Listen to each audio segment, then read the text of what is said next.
आता आपल्याकडे डोनेशन मदत निधीसाठी फिरवण्यात आले, त्यामध्ये बहुतेकाने पैसे टाकले, पण टाकले नसेल तर टाकावेत, कारण हे आंदोलन या पेंडालचं मला जर सांगितलं तर जवळपास 2,65,000 या शरीराची अगोदर चालणी करून घेतलेली आहे. आणायचे कुठे आमचे खिसे रिकामी झाले, खिसे रिकामी झाले. पण पदाधिकाऱ्यांना तुम्ही लोकांना बोलणं योग्य नाही.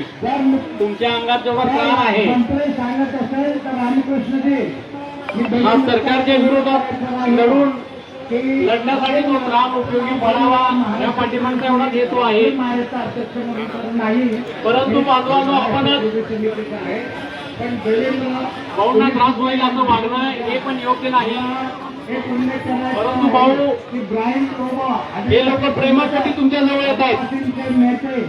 त्यांना माहिती आहे सर्वांना धन्यवाद देतो की भाऊच्या माध्यमातून आज महाराष्ट्रामध्ये मोठा बनवा पेटलेला आहे.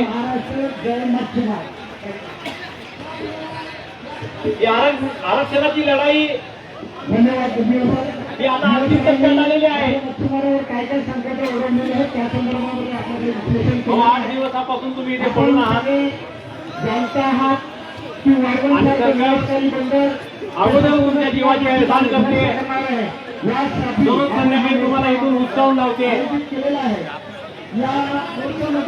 तुम्ही त्या पानपोई समोर रस्त्यावर फुटपाथवर आपले सगळे मावळे घेऊन बसतायत. अगोदरच सरकारकडून तुमच्या शरीराची एवढी हाल अपेक्षा चालू असताना समाजातील कार्यकर्ते थोडासा संयम बाळगावा.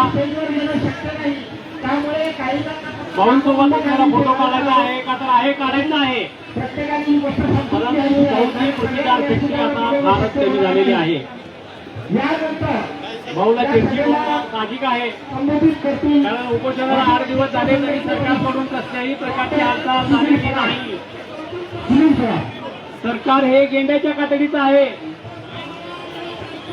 बांधवांनो, 2014ला ज्यावेळेस भारतीय जनता पार्टीचे तत्कालीन प्रदेशाध्यक्ष विरोधी पक्षनेते देवेंद्र फडणवीस साहेब बारामतीमध्ये येऊन सांगितले होते बांधवांना पहिल्या कॅबिनेटमध्ये आरक्षण मिळेल, पण तसं काय झालेलं नाही.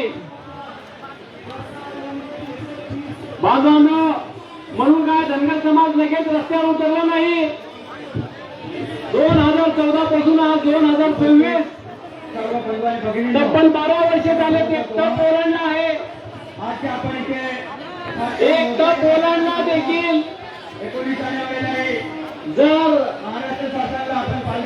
सध्याचं सरकार आपण दिलेला आश्वासन पूर्ण करत नसेल तर समाज बांधवांना रस्त्यावर उतरल्याशिवाय पर्याय नाही. म्हणून गेल्या 2 वर्षापासून दीपक भाऊंचा लढा तीव्र होत चाललेला आहे.